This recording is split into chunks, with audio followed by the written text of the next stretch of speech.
नमस्कार, मैं हूं आपके साथ पूर्णिमा मिश्रा। हमारे खास प्रोग्राम क्या कहते हैं नरेंद्र मोदी में आज आपको सुनवाएंगे पीएम मोदी का वो ऐतिहासिक भाषण जो उन्होंने 10 मार्च 2013 को दिया।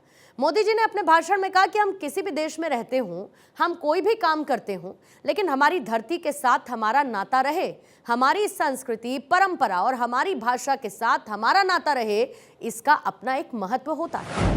आज सारा विश्व ग्लोबल वार्मिंग के कारण परेशान है। हर कोई चिंतित है कि ग्लोबल वार्मिंग के कारण आने वाले दिनों में हालत क्या होंगे। हर एक के मन में एक चिंता का विषय है। लेकिन कभी-कभी हमारे पूर्वजों ने भगवान की जो कल्पना की है, ईश्वर के रूप की जो एक उनके मन के जो भाव जगा है, उसमें एक बात विशेष रूप से ध्यान में आती है। हिंदुस्तान के जितने भी भगवानों की कल्पनाएं हैं, उन सबको प्रकृति के साथ जोड़ा गया है, नेचर के साथ जोड़ा गया है। हमारा कोई ईश्वर की कल्पना ऐसी नहीं है जिनके साथ कोई वृक्ष न जुड़ा हुआ हो। किसी न किसी ट्री को हर न हर ईश्वर के साथ जोड़ा गया है। इतना ही नहीं, हर एक ईश्वर को, परमात्मा के हर एक रूप को किसी न किसी पशु के साथ या पंखी के साथ जोड़ा गया है। और इन चीजों से एक मैसेज देने का प्रयास हुआ है कि परमात्मा के जिस रूप की आप पूजा करते हो, वे परमात्मा प्रकृति को कितना प्रेम करते हैं, वो प्रकृति के साथ कितने जुड़े हुए रहते थे। अगर आपको भी प्रकृति को छोड़ करके सिर्फ परमात्मा की पूजा करनी है तो वो पूर्ण नहीं है।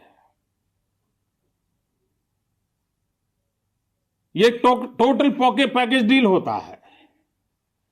अगर शिव जी की पूजा करें तो बिल्वी के वृक्ष की भी, बिल्वी पत्र की भी पूजा होती है। और अब देखिए शिव जी के परिवार की कमाल। शिव जी के परिवार की एक विशेषता देखिए। गणेश जी, कार्तिकेय, शिव जी, पार्वती जी। हमारे यहां मान्यता है कि सांप जो होता है वो चूहे को खा जाता है। सांप का आहार चूहा होता है।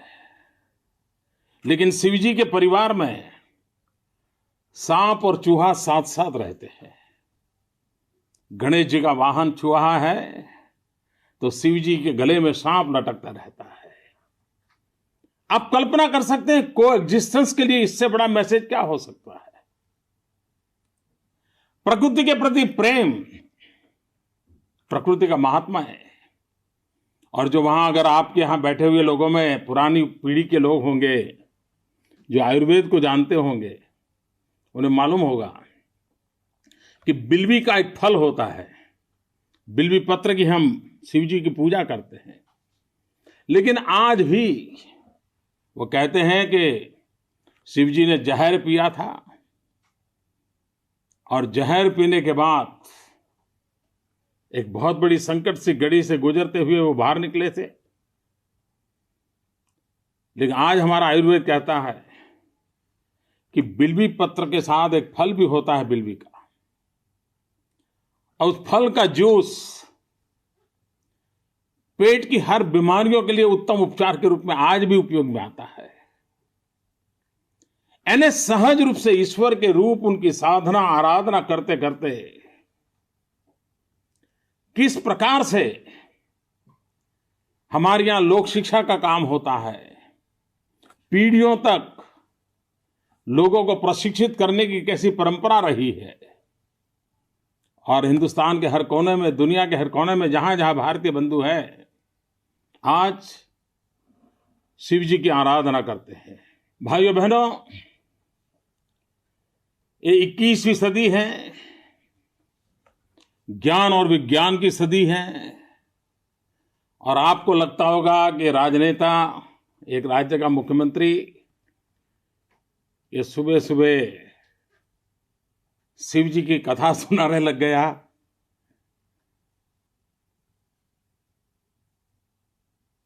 आपके मन में सवाल उठना बहुत स्वाभाविक है। लेकिन भाइयों बहनों, सार्वजनिक जीवन में शिव जी से एक प्रेरणा तो जरूर मिलती है। वो प्रेरणा है जहर पीने की और जहर पचाने की। और ईश्वर हम सबको दे शक्ति दें कि हम भी हर प्रकार की कटुता, बुराइयां, विकृतियां, इस रूप में जो जहर है, उस जहर को पचा करके हमारे भीतर से अमृत की वर्षा का संभावना पैदा हो। हमारा मन मस्तिष्क, हमारा मन मंदिर अमृत से भरा हुआ हो, ताकि हमारा हर शब्द, हमारी वाणी, हमारा व्यवहार, हमारा आचरण अमृतमय अनुभूति पूरी सृष्टि को करवा सके। और हम हिंदुस्तानी इन जिन परंपराओं से जुड़े हुए हैं, हम जरूर, अगर चाहिए, हम अगर सोचें, हम तय करें, तो आज भी हम लोगों में वो सामर्थ्य है, हम उसे कर सकते हैं। हमारे पूर्वजों का तो मंत्र रहा था, वयम अमृतस्य पुत्राः, हम अमृत के रूप है, अमृतम, इस सोच के हम लोग हैं। और इसलिए भाइयों बहनों, जिनके पास ये सामर्थ्य होता है, वे बहुत भी कर सकते हैं। मित्रों, हम किसी भी देश में रहते हो, हम कोई भी काम करते हो, लेकिन हमारी धरती के साथ हमारा नाता रहे, हमारी संस्कृति के साथ हमारा नाता रहे, हमारी परंपराओं के साथ हमारा नाता रहे, हमारी भाषा के साथ हमारा नाता रहे, इसका अपना एक महात्म्य होता है। आज भी आप चले जाएं, मॉरिशस चले जाएं, वेस्ट इंडीज चले जाएं, 125-150 साल पहले मजदूर के रूप में जो लोग गए, एक रामायण की चौपाई ने आज उनको हिंदुस्तान के साथ जोड़ करके रखा है। मुझे विश्वास है कि विश्व में फैले हुए मेरे भाई बहन, जिनका भारत के प्रति अपार प्रेम है, अगर उनके पास भारत से कोई भी बुरी खबर आए तो रात रात हमारे विदेश में रहने वाले भाई बहन बेचैन हो जाते हैं, उनको पीड़ा होती है। यह आपका भारत प्रेम है, आपकी जो भारत भक्ति है, ये निरंतर बनी रहे, निरंतर बढ़ती रहे। और ये आपका भाव विश्व है। ये भाव विश्व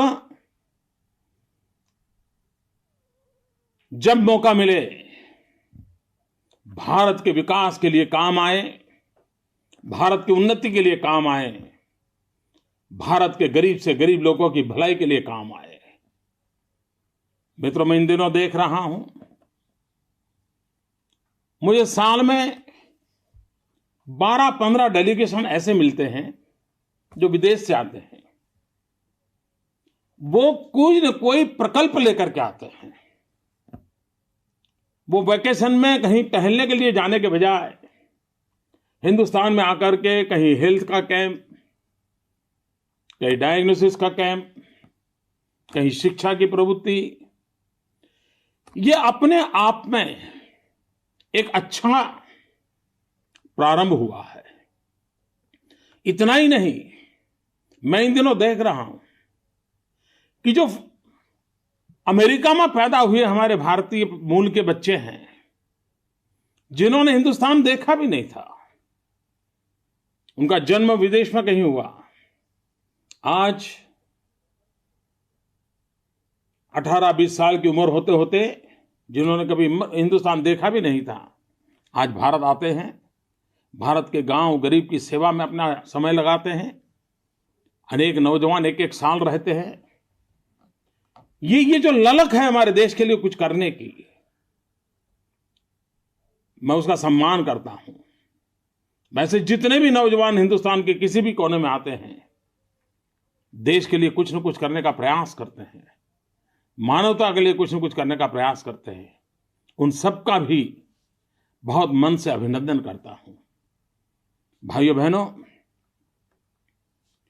पूरे विश्व में गत 2-3 दशक से एक चर्चा लगातार चली है, और चर्चा ये चली है कि 21वीं सदी का नेतृत्व कौन करेगा। भाइयों बहनों, 19वीं शताब्दी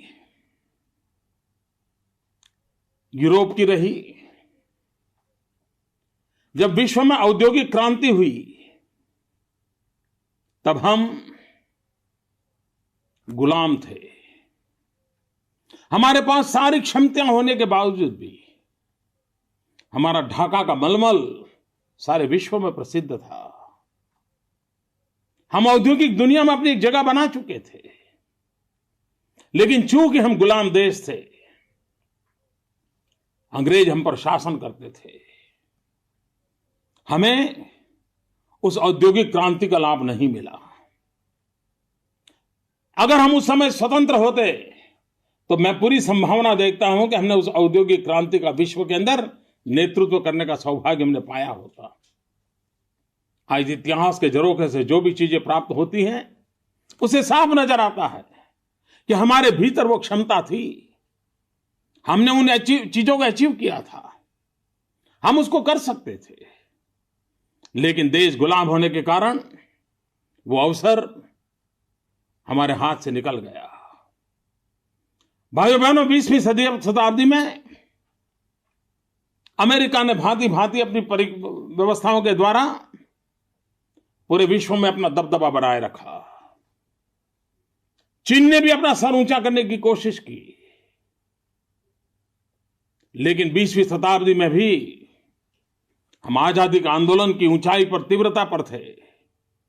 महात्मा गांधी के नेतृत्व में देश आजादी के जंग में जुड़ा हुआ था,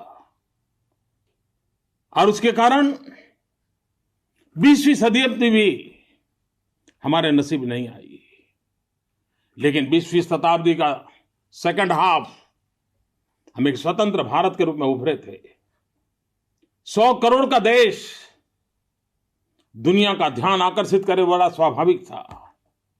विश्व हमारी ओर देख रहा था, और 20वीं शताब्दी का उत्तरार्ध आते आते पूरे विश्व के पंडितों ने मान लिया था कि 21वीं सदी एशिया की सदी है। डिबेट यह होती थी, क्या चाइना लीड करेगा, क्या हिंदुस्तान लीड करेगा। और भाइयों बहनों, जब अटल बिहारी वाजपेयी के नेतृत्व में एनडीए की सरकार चल रही थी, 20वीं शताब्दी के आखिरी दिन थे, एक बार पूरे विश्व में, देश में एक माहौल बन चुका था कि हां भाई, अब हिंदुस्तान कुछ करेगा। और विशेष करके